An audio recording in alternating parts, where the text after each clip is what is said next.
This is LOA Recon with Good Vibe Coach Jeanette Ma, where we explore the ins and outs of conscious creation to manifest our favorite dreams come true. Let's have some fun together.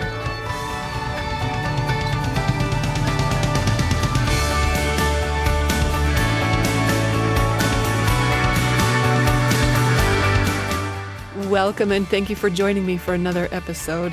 I've got the best company with me right now. One of the kittens is hanging out in here. She couldn't decide whether she wanted to be in or out. She was rattling the door either way. So I cracked it so she could come and go as she pleases. And she's sitting in my lap right now. This is Josie. Do you want to say hi, Josie? Oh, she's saying hello to me. She's such a sweet girl. Okay, so I've had a couple of vibrations over the recent years that were worthy of some serious rework, to put it mildly. I just had some seriously sucky vibes on a couple of topics that really mattered to me. And because they mattered, and because the contrast got uncomfortable enough, I just realized an intervention was in order for myself. I mean, those vibes were headed in the wrong direction, and they weren't going to resolve themselves if I didn't get deliberate about it. So this is a routine I'm familiar with, but there's a new vibration on my radar that I'm working with. It actually has top priority right now because it is causing the most suffering in my life. So I thought it might be helpful to share my process in case you've got a subject in your world that could use some vibration therapy too.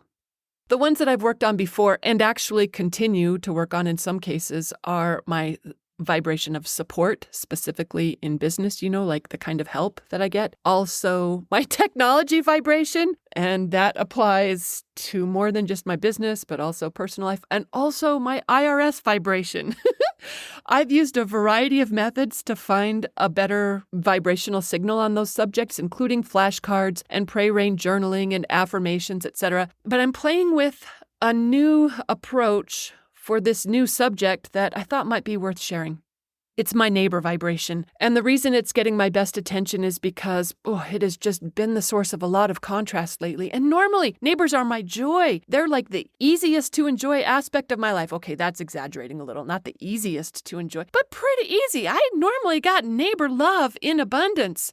But there's been an exception lately that warrants some work, we'll just say. It's the kind of contrast I haven't put up with in a very long time.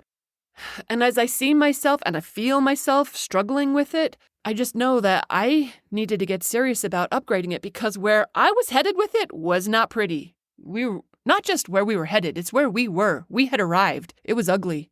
No fun. No one wanted it.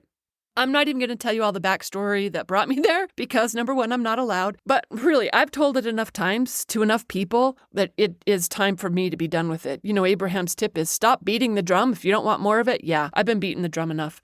So that is part of my process, actually. The first step is my commitment to not complaining about it anymore, even when others do, because part of my vibration therapy is not to chime in. I know those conversations with others are happening because I'm still a match to it and that those will dwindle over time once I get a better handle on this vibration. But for now, my first instruction to myself is just stop explaining why this is so bad. Stop explaining to others. Stop repeating it to myself. It does not help.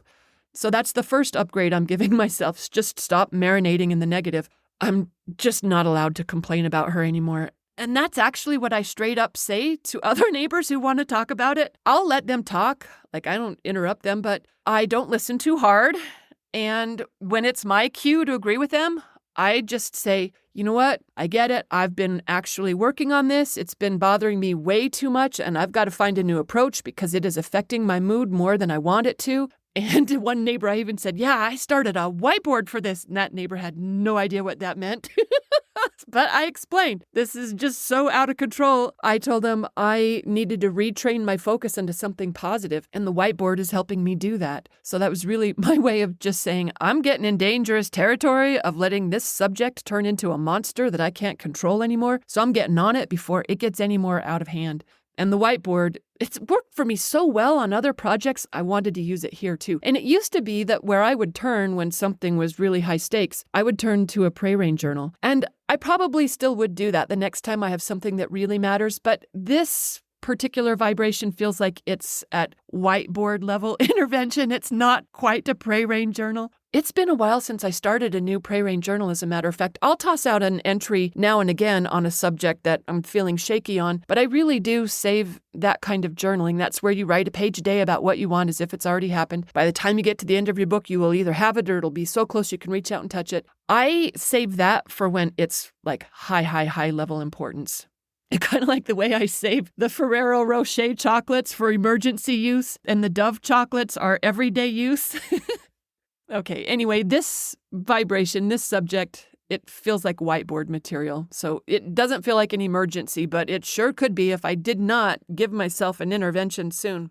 So what I started by erasing the whiteboard that is most prominent in my house. This is the one that I see most often. And I look at it, not even just when I'm passing by, but I can even see it when I'm sitting down. It's in a hallway, but it's in view of where I can see it a lot. It's my favorite whiteboard. I actually have several because I love using whiteboards for alignment work. But anyway, I repurposed this board. It used to be my favorite things board, but I erased it and I'm using a different one for that now. So for this neighbor board, I started by making a short list of the key qualities, traits, and characteristics of my ideal neighbor. Like I just thought about my most favorite neighbors that I've ever had and the neighbors that I've always wanted, and I wrote down keywords to describe them. Okay, so that's the center list in the middle of the board. I did all that in one color. The goal is to have that short list of traits memorized so that I can repeat it the next time I hear myself starting to grumble about the person that I've developed strong feelings for. Strong negative feelings for this girl. Oh, I've been practicing those way too much.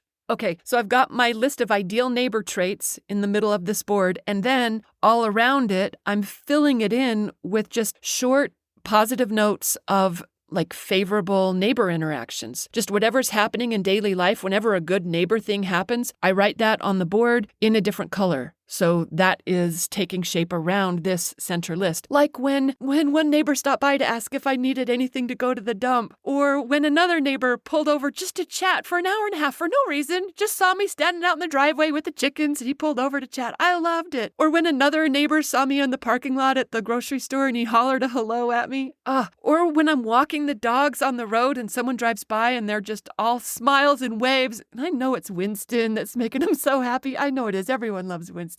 He really is a striking dog. Harvey's the best dog in my dog pack, but it's Winston that everyone oohs and ahs over. I get it. I ooh and ah about him too. But anyway, I just write down whatever little easy to enjoy neighbor things that have happened. I'm writing those down because it's training my focus in a positive way.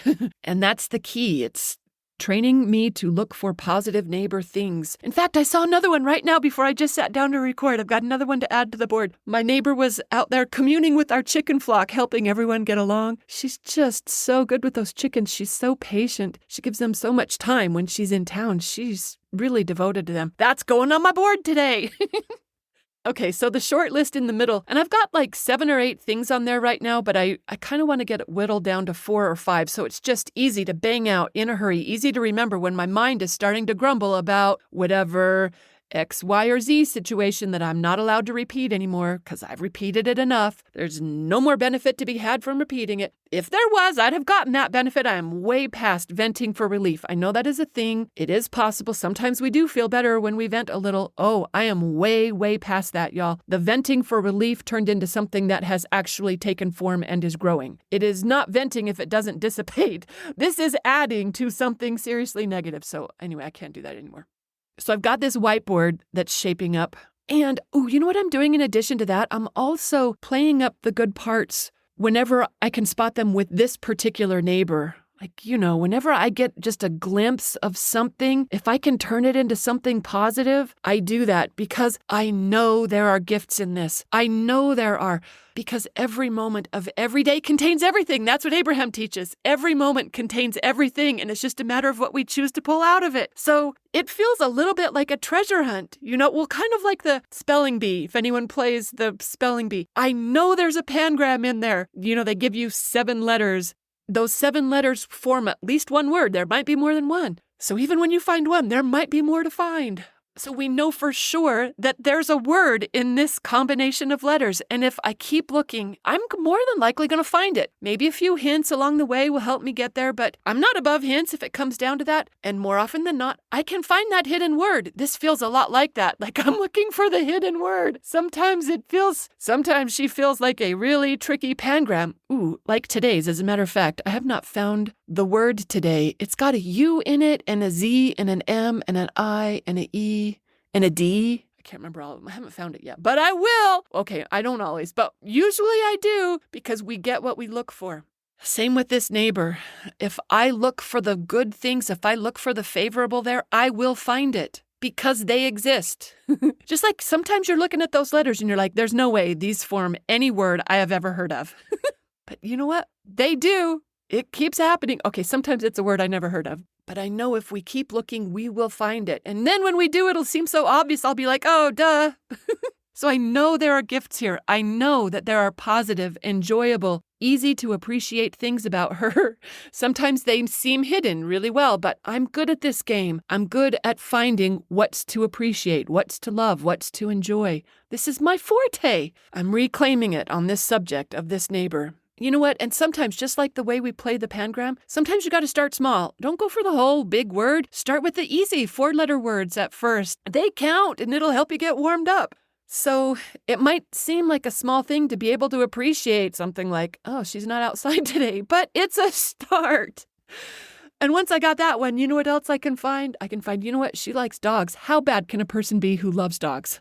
So here's the thing. I know how this works. I know where this goes. In fact, some of my favorite neighbors right now were the ones that I had the rockiest starts with. Like no one would have predicted that we were going to end up being each other's favorite neighbors, but here we are. So I know this neighbor magic. In fact, remember my crackhead neighbor? No one's better at this vibration than I am, I tell myself for confidence, and that helps me be more open to possibilities here. So I'm not just shooting for being able to tolerate her, I'm intending to elicit her very best neighbor behavior. I mean, she's going to be the kind of amazing neighbor they write books about because I know how to get on that frequency. And I also know that it starts with me. This party starts with me. I can't have something that I'm not the vibration of. So I'm minding my own actions and vibrations as a neighbor. Like when someone's driving too fast down our road, instead of scowling at them, I try not to do that. I try not to give them the evil eye. Instead, I see if I can possibly manage eye contact with a smile and a wave. And sometimes I can. And sometimes my best bet is just don't let it bother you. You know what? A guy did this with me once. There's a road we drive down to go to a particular trailhead. And it's like a neighborhood that probably isn't used to the traffic they get now. When they moved in, they probably had way less. Anyway, there's one neighbor that has a sign that says, slow the blank down. And all that ever made me do is wonder how ornery that neighbor must be about all the traffic in his road to put up a sign like that. There's another guy on that road. One time, that guy made eye contact and waved. I didn't know who he was. He didn't know who I was. He knew I was a stranger. It's not like he thought he recognized someone. It was just a wave at someone driving by. And to this day, when we drive down that road, I just like going really slow. I just like being really respectful because a nice guy lives there. I know how that works. So when Jenny came home yesterday, she'd been out of town. I'd been watching the chickens, and she said thanks for the egg that I had forgot to collect from the coop that day. She was saying thanks for it, like I left it behind for her on purpose. I took her over a bunch of others because I realized, oh, she wants some eggs. When there's a chance to set the record straight about another neighbor's good fortune or kind deeds, I want to be the first to chime in. I know I just have to be the kind of neighbor that I want. And I can say that this is easier to practice since I know that doing battle isn't going to take me anywhere good. If it did, I'd go to war. I'm not afraid. But that doesn't work. That's why I'm doing whiteboard work. Because if I could have enried that girl out of my world, she'd be gone. But all that's going to do is just build more Henri. Got the proof. Because we got a lot of Henri going on between us. So that's when I remind myself, I think about Henri, and I go to my list. Enjoyable, considerate, generous, respectful, responsible, compassionate, good people. That's where I put my attention. And I remember how much I've experienced that before and how much it's already part of my present. And pretty soon, she and I are not going to be able to be anything else for each other but that. Isn't it amazing how it works? It's early days in this process, but already I've felt some movement because I am now able, I'm happy to report, to imagine some potential good things with this particular neighbor. Like I can actually envision us laughing together someday over something. I can see us thanking each other genuinely. I can see us knowing that we've got each other's backs and appreciating our presence in each other's lives. I can even imagine that one day, this is totally turning things on its head, but I can actually imagine that one day she could be one of my favorite things about where I live. That is a big stretch from where I am right now, but I've seen stranger things happen, and I've got a whiteboard going, so miracles are in the air right now. All right, so that's what I'm up to lately. I hope you got some inspiration from this episode about what might work for you if you've got any tricky topics in your life. Thanks for listening, everyone, and happy manifesting.